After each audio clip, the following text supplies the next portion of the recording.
Shalom, shalom à tous. Que la paix du Seigneur Jésus-Christ soit accordée ce soir. Bien-aimés, c'est l'heure de votre émission Écho de Jérusalem qui passe chaque 22 heures juste. Veuillez nous excuser avec le retard avec lequel nous commençons cette émission. Oui, nous n'avons pas assez de l'énergie, pour tenir longuement. Que le Seigneur vous bénisse richement.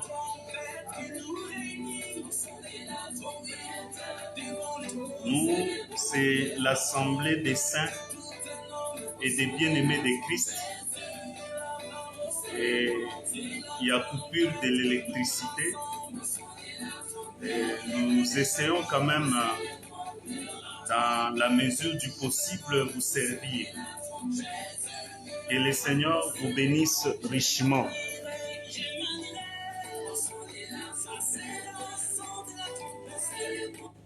Oui, sans plus tarder, nous allons recommander l'émission et tous ceux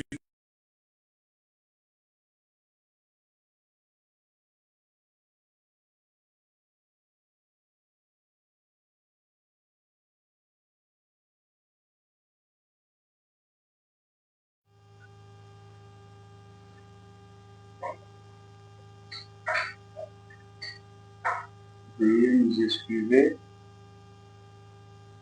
Nous allons allumer. Voilà. Nous allons allumer le micro. Je pense que ça va. Je ne sais pas si vous êtes en train de nous capter très bien. Si vous nous captez bien, vous nous faites signe. Faites-nous signe, faites-nous savoir si le son est bon. Que le Seigneur bénisse tous ceux qui sont branchés de partout dans le monde. Vraiment que le Seigneur vous fasse grâce. C'est bel et bien votre émission Écho de Jérusalem. Faites-nous signe si... Oui, je sens que le son est bon. Que le Seigneur vous bénisse richement. Nous allons prier, recommander ce moment. Seigneur notre Dieu, nous te bénissons. Nous te rendons des multiples actions de grâce parce que tu nous as accordé ce moment pour la parole. Bien que nous avons, Seigneur, des circonstances qui ne sont pas favorables, mais comme l'Écriture dit, en toutes circonstances, prêche la parole. C'est comme ça que nous voulons que tu nous aides par ton esprit, que tu nous fortifies puissamment au nom de Jésus. Amen. Amen. Oui, nous disons merci à vous tous qui êtes branchés. Et surtout que nous sommes très heureux de retrouver un bien-aimé qui nous suivait depuis la radio, depuis l'année passée. C'est le frère John. Et il a voulu vraiment aujourd'hui passer avec nous des temps de veillée de prière.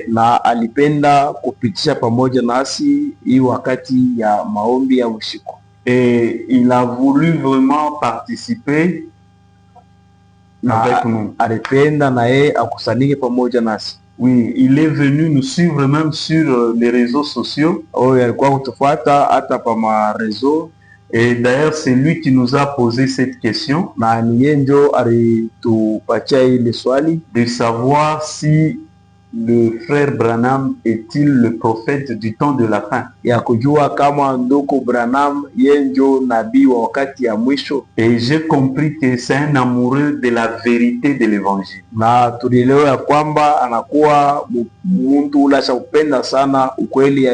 Parce qu'on ne se voyait pas, on s'écrivait seulement sur les réseaux sociaux.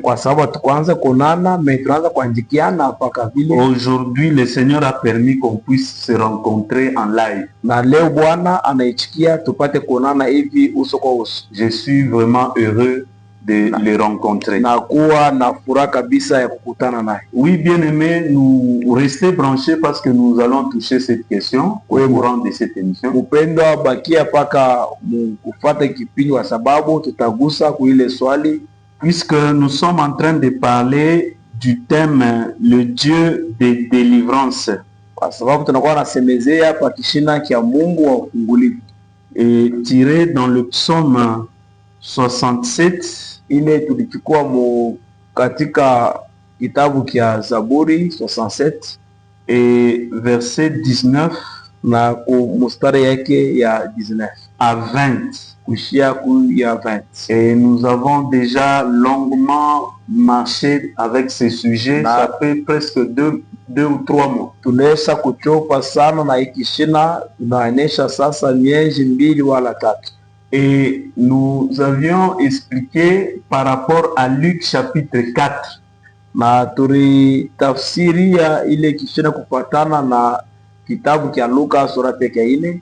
Après que le Seigneur puisse vaincre l'ennemi, le diable, dans le désert, kisha Bwana kumuina muovu shetani katika jangwa, et il est entré dans la synagogue, na akaingia mufashi ya mkutano. C'est là qu'on va lui remettre le rouleau du prophète Isaïe. Jo mule batampatia barua ya nabii Isaya. Et c'est là que le Seigneur va dire, ndio pale Bwana atasema, l'esprit du Seigneur est sur moi, roho ya Bwana iko juu yangu, parce qu'il m'a oint, kwa sababu alinipaka mafuta, pour annoncer une bonne nouvelle aux pauvres, juu ya kutangaza habari njema kwa masikini. Et par là nous avons déjà parlé, il suffit seulement d'aller sur YouTube, na tunaweza kusemezea pa ile, unaweza kuingia paka mu YouTube Mike Lebon Mudinga, andika tu Mike Lebon Mudinga, et vous vous abonnez là-bas pour recevoir de nouvelles vidéos. Unajabone ndio kupata ma video ya sasa, et vous allez retrouver ces enseignements. Na utapata ile mafundisho. Il m'a oint pour guérir ceux qui ont le cœur brisé. Ananipaka juu nipate kutunza bala beko na maro yenye kufunjika, pour proclamer aux captifs la délivrance, ya kutangazia wafungwa ufungulivu wao. Et nous avons déjà en parlé. Na tunesha kusemezea. Et aux aveugles, na kwa vipofu, les recouvrements de la vue, ya kusema bataona. C'est ici que nous sommes en train de marcher. Jo hapa tukuna semezea. Nous avions parlé de l'aveugle né, tulisemezea juu ya ule mwenye kuzaliwa kipofu. Et nous sommes arrivés où on parlait maintenant des conducteurs aveugles. Na tulifika pale beko na semezea juu ya viongozaji ba vipofu. C'est là que vous allez voir que plusieurs se disent ministres, prédicateurs de l'évangile. Mingi banadito kuya ba waziri wala bahubiri ba injili. Mais vous allez remarquer par leur enseignement, mais mutaona kupitia mafundisho yabo, que ce sont des aveugles. Parce qu'il y a même des aveugles qui ne savent pas qu'ils sont aveugles. Amen. Amen. Que le Seigneur vous bénisse richement. Amen. Et vous allez voir que celui qui ouvre les yeux des aveugles, en tout cas, ce n'est que le Seigneur Jésus-Christ. Parce que dans sa mission, il définit cela. Et je voulais chercher une écriture qui dit exactement que c'est l'Éternel qui ouvre les yeux des aveugles. Et là-bas, c'est dans l'ombre. Et dans la réalité, cet Éternel-là, il a pris corps. pour accomplir cette écriture-là. C'est là que la divinité de Jésus est cachée dans plusieurs écritures. Parce que nous, on ne se limite pas à un seul verset pour expliquer la divinité de Jésus. Nouveau Testament non, il y a plusieurs écritures. Parce que lui-même l'a dit par la bouche de l'écrivain aux Hébreux que dans le rouleau du livre il est question de moi. Voilà, l'écriture, je l'ai retrouvée. C'est dans Psaume 46, verset 8. Et vous allez voir que le Seigneur est en train d'expliquer clairement. Mais quand vous rentrez au verset 7e de Psaume 146, il fait droit aux opprimés. Souvenez-vous de Luc chapitre 4 que nous venons de lire ici. Ça rejoint cette écriture. Il donne du pain aux affamés. Il donne du pain aux affamés. Ah, les affamés, ce sont des pauvres. Et écoutez la suite de l'écriture. L'Éternel délivre les captifs. Ici c'est Luc chapitre 4. L'Éternel ouvre les yeux des aveugles. C'est qu'en dehors de lui, il n'y a pas quelqu'un qui ouvre les yeux des aveugles. Et c'est Jésus-Christ lui-même. Parce que l'Écriture dit au commencement était la parole. Et la parole était avec Dieu. Et la parole s'est faite chair. C'est le Seigneur de gloire qui y a porté la chair pour accomplir cette écriture que nous venons de lire. Et lui-même l'a dit que je viens ouvrir les yeux de ceux qui ne voient pas. C'est dans Jean chapitre 9. Et ceux qui voient deviennent aveugles. Ah, j'aime le Seigneur. Donc son jugement qu'il est venu dans ce monde, c'est pour que ceux qui ne voient point voient. Qui ne voyait pas, bien aimé, c'est nous les nations. Parce qu'on était un peuple éloigné. D'après Ephésiens chapitre 2 verset 12. Nous étions sans alliance, sans Christ. Ah, c'est le Seigneur qui vient maintenant nous ouvrir les yeux pour voir. Parce que le peuple qui voyait, c'est Israël.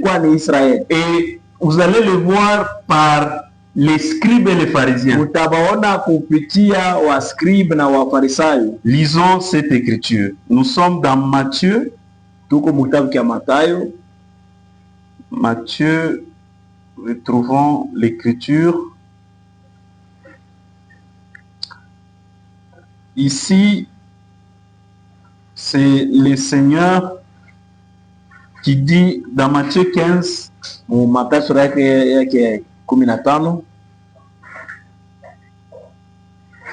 verset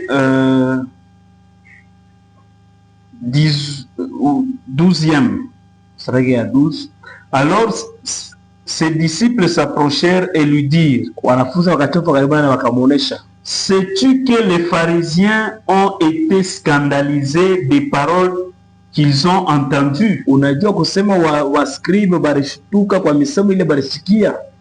Il répondit, s'il vous plaît, le bruit là, ça entre.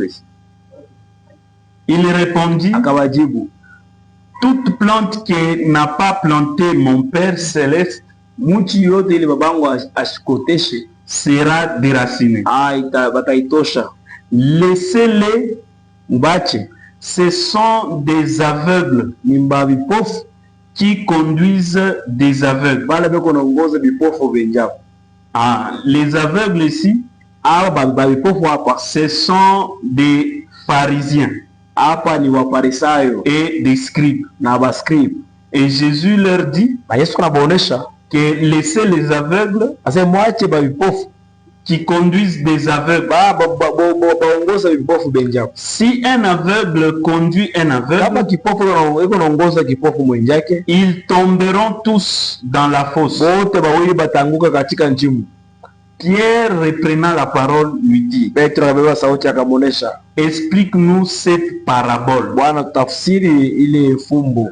La parabole cache un message. Fumbo inakuwa na kuchika mjumbe fulani. Donc, quand le Seigneur s'adressait aux pharisiens, il parlait en parabole. Wakati Bwana anaanza kusemezea Wafarisayo, anaanza kusema katika fumbo. Et eux qui étaient les détenteurs de la loi, Na bo benye barikuwa bale beko na chunga sheria, ils ne voyaient pas que la loi parlait de Christ. abakuona ya kwamba musheria inaanza kusemezea juu ya Kristo. Voilà aussi leur aveuglement. Njoo enyewe kuya kipofu malaya. Parce que le Seigneur dit, Bwana anasema, je crois dans Luc chapitre 24, Luka 24, quand il était ressuscité, wakati alifufuka pour convaincre les deux disciples d'Emmaüs, juu ya kuhakikisha banafunzi ba Emmaus, l'Écriture dit, na nyingine nasema hivi, en commençant par la loi, mkuanzia musheria, par le prophète kupitia wanabii et les psaumes, na Zaburi, il leur expliqua alianza kubaonesha tout ce qui lui concernait.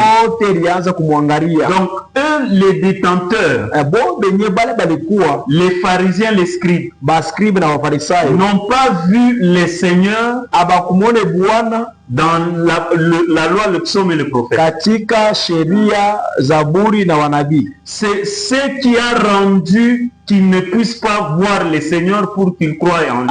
Njo ili libashinishisha bashipike kumuona Bwana na kumwaminia. Et qui était la cause de ne pas voir? Na kile kilifanya sema bashipike mukuona ni kinini? C'était lui-même. Ilikuwa ni Bwana yeye pekee. Parce qu'il a dit que je suis venu rendre ceux qui voyaient puissent voir, Nilikuja kusema bale plutôt ceux qui ne voyaient pas puissent voir, bale bakwanze kuona baanze kuona, et ceux qui voyaient na bale balianza kuona deviennent aveugles. bakuwe babipofu. Et il parlait des pharisiens. Alianza kusemezea juu ya abo bale Bafarisayo. Et l'écriture s'accomplit. Na miandiko inatimizika. C'est l'apôtre Paul qui dit cela. Ni mtu Paulo anasema ile. Je crois c'est dans Romains. Je crois c'est dans Romains. Tumo wa Roma. Retrouvons cette écriture. Romains 11. Tumo wa Roma sura yake ya 11. Nous pouvons commencer au verset 8e. Écoutez ce que dit l'écriture. Selon qu'il est écrit, Dieu, Mungu, leur a donné un esprit d'assoupissement. Voilà, Paul répète ce que le Seigneur a dit dans Jean chapitre 9 verset 39. Paulo yuko na rudisha tena mkile Bwana alisema mu Jean chapitre 9 que Jésus est venu asema Yesu alikuya avec un jugement na hukumu pour que Dieu kusema ceux qui voient ne puissent pas voir. Donc c'est lui l'Éternel Dieu qui a aveuglé, qui a donné un esprit d'assoupissement, des yeux pour ne pas voir. Voilà l'écriture qui s'accomplit. Donc j'aime l'apôtre Paul. Parce que l'apôtre Paul, il prêche comme son maître Jésus-Christ. Et des oreilles pour ne pas entendre. Jusqu'à ce jour, tina na leo. Donc jusqu'aujourd'hui, Tina leo Israël Israeli est dans l'assoupissement. eko mubushingishi. Ses oreilles Masikio yake sont fermées. ni ya kufunga. Alléluia. Amen. C'est là que vous allez voir Ndio pale mtaona que lorsque Pierre a coupé l'oreille de Marcus, wakati Petro alikata Malchus sikio, c'était un geste prophétique ilikuwa ni tendo ya unabii pour dire ndio kusema que l'oreille qui était vers un peuple sikio ile ilikuwa kwa taifa va quitter ce peuple, ikatoka kwa ile tagwile ira vers notre peuple, tena kwa taifa et ingine, ça tombera sur la terre. na ile sikio ilianguka Or chini kwa l'écriture bulongo. dit Na ndiko que inasema la terre c'est une épouse. asema bulongo inakuwa ni bibi harusi. Donc cela parlait de nous l'église, Ilianza kusemezea juu yetu shekanisa. que Israël ne va pas comprendre le Seigneur Israeli asitamwelewa Bwana parce que l'oreille c'est kwa l'entendement. sababu lishikio ni namna ya kusikiliza, Et tous ces gestes na ile yote matendo étaient dans le plan de Dieu. ilikuwa matayarisho ya Mungu. Vous allez comprendre dans la suite de l'écriture. Taelewa muhimu ya njiko tunasoma. Que le Seigneur vous bénisse. Amen.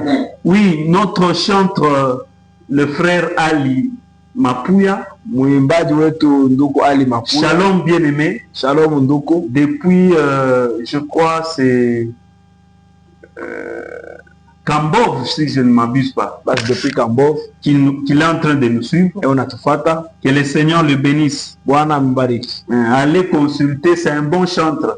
Ni mwimbaji mzuri. Allez sur YouTube, tapez Ali Mapuya, Kwenda pa YouTube fika Ali Mapuya. vous serez édifiés. Na Mungu atamikamilisha. Nous continuons la lecture. Tunaendelesha na usomi. Au verset 10e de Romains chapitre 11. Mstari ya 10 ya Roma sura yake ya 11. Que leurs yeux soient obscurcis Macho yabo ikuwe busiku pour ne point voir, juu basipate kona, et tiens leur dos continuellement courbé. na babakia paka benye Ça kukunjama. rejoint encore l'écriture que nous avons lue dans Psaume. Na inampatana tena na miandiko tulisoma katika Zaburi. Maintenant, écoutez ce que Paul va dire. Sio kile Paulo anasema sasa. Si donc, Kama vile est-ce pour tomber qu'ils ont branché? eske ni njuu ya kuanguka ndio ile baliputula? Loin de là. Hapana vile. Mais par leur chute, Mais kupitia kuanguka kwabo le salut est devenu accessible aux païens, wokovu inaingia kwa wapagano. afin qu'ils fussent excités à la jalousie. Juu nabo sasa balamushe buivu bwabo. Or, si leur chute a été la richesse du monde, Kama kuanguka kwabo nakuwa ni mali ya dunia et leur amoindrissement la richesse des païens, na kushushiwa kwabo inakuwa mali ya wapagano, combien plus en raison-t-il ainsi quand ils seront convertis tous? sasa na itakuwa ije kama bote batageuka. Amen. Amen. Par cette écriture, Kupitia hii maandiko nous comprenons que Dieu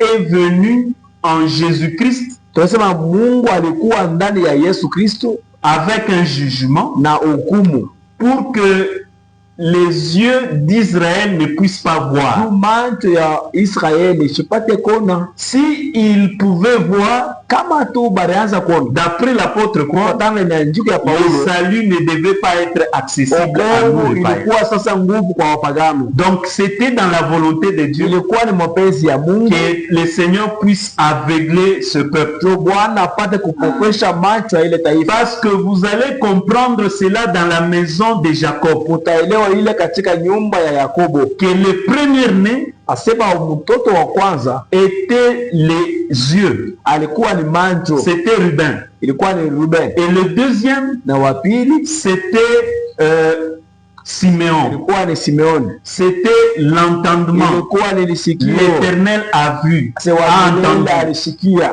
Et le troisième, Na mtoto wa tatu c'était Lévi. alikuwa ni Mulawi, Lévi, c'est l'attachement, le cœur. ilikuwa ni kuambatana, ilikuwa ni Donc roho. ces trois choses, Ibintu bitatu Dieu a arraché à Israël, Mungu alibitosha kwa il a Israeli, donné à un peuple que nous sommes, alikaburia taifa ndio sisi, afin que nous puissions croire. ndio tupate C'est kuamini. comme ça que Jésus parlait en parabole, Ndio kwa maana Yesu anaanza kusema katika pour fungu, que, en voyant qu'ils ne puissent pas voir, mkona basifike mkona, en entendant qu'ils ne puissent pas wala comprendre, mkisikia basielewe, afin qu'ils ne puissent pas se convertir de leur cœur, afin que je ne les guérisse pas. Et nous sommes un peuple heureux, bien-aimés.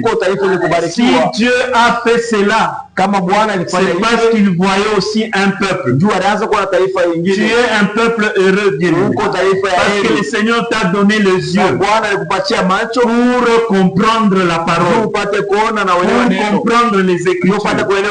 C'est comme ça que Jésus continue à ouvrir les yeux des aveugles. C'est ce qui est arrivé avec l'apôtre Paul. Saul, autrefois, il persécutait les chrétiens, l'église. Et le Seigneur l'a rencontré. Et la première des choses qu'il a fait, c'est le frapper d'aveuglement. Ah, j'aime le Seigneur. Pour qu'il ne puisse pas se conduire lui-même. Pour qu'il y ait quelqu'un d'autre qui va le conduire. Saul voyait, ses yeux s'étaient ouverts, mais il était frappé d'aveuglement. Et nous allons voir que par la suite, il a été conduit par Ananias. Et il a entendu d'abord une voix qui lui disait: Saul, Saul, pourquoi me persécutes-tu? Et cette voix, Saul répond: Qui es-tu, Seigneur? Et Jésus répond: C'est moi, le Seigneur Jésus. Ici, par cette écriture, nous comprenons Jésus, c'est le peuple de Dieu. Jésus, c'est tout chrétien. Celui qui persécute un chrétien persécute Jésus. Et le Seigneur ne laissera pas que quelqu'un continue à persécuter son frère. Et c'est comme ça qu'il intervient toujours. Même si tu traverses des moments difficiles, les sorciers te combattent. Sache que les yeux de l'Éternel est sur toi, parce que tu lui appartiens. Et il viendra toujours te défendre. Que le Seigneur te bénisse. Amen. Et c'est là que notre bien-aimé Paul va faire 3 jours sans manger. Et il ne voyait pas. Oh, l'énergie nous fait défaut. Que le Seigneur nous bénisse. Amen. Nous allons arrêter dans peu de temps. Dans quelques minutes, faute de l'énergie. Et nous allons continuer, si Dieu voulant, les mardis. Et pour répondre à cette question que vous avez aussi longuement entendue, de Malachie 4. Et quand Paul va faire 3 jours, toujours dans l'obscurité, il ne voyait pas. L'aveuglement, c'est être frappé de l'obscurité et des ténèbres. Des ténèbres. Pourquoi j'ai dit cela? Saul a été frappé de cela. Quand vous lisez l'écriture, vous allez voir. Et une fois aussi, je veux revenir sur Paul. Paul, quand il a retrouvé les yeux, le Seigneur a fait sortir les écailles qui empêchaient de voir par l'imposition de main d'Ananias. C'est là qu'il verra clairement. Parce que ces choses ne sont pas écrites seulement pour plaire.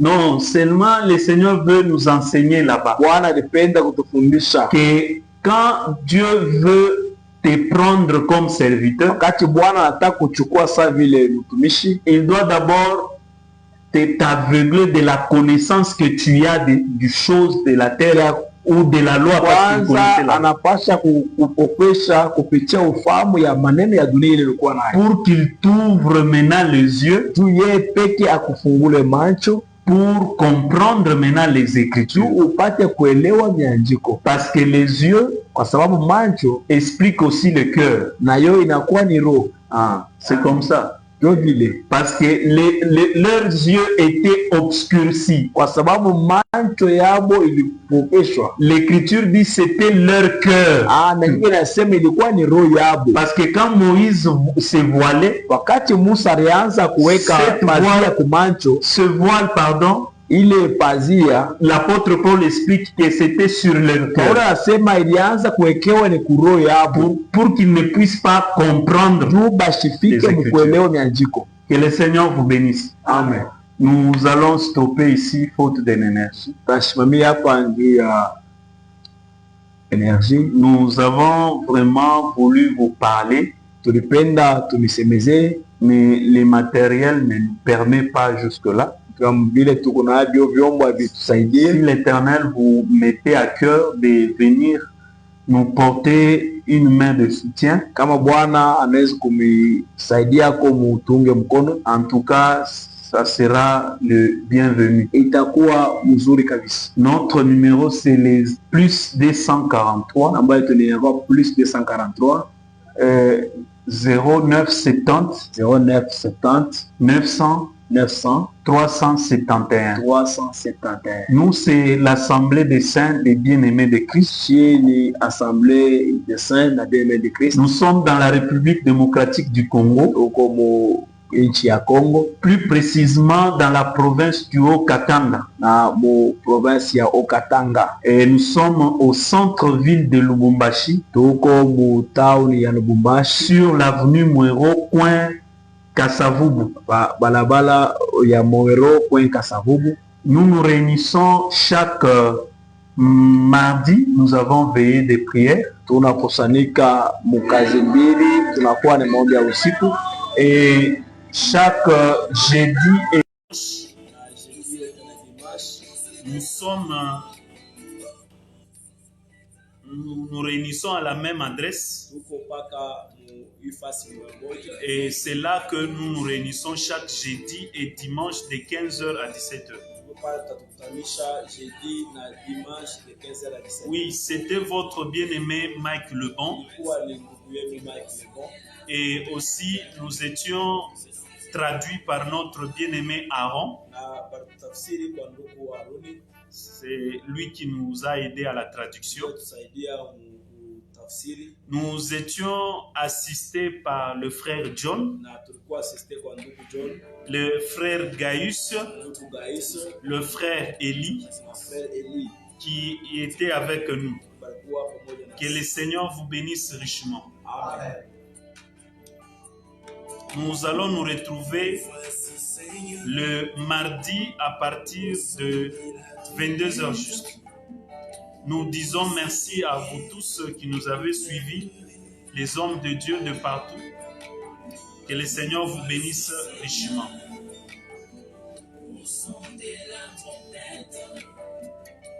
Tous à tes pieds.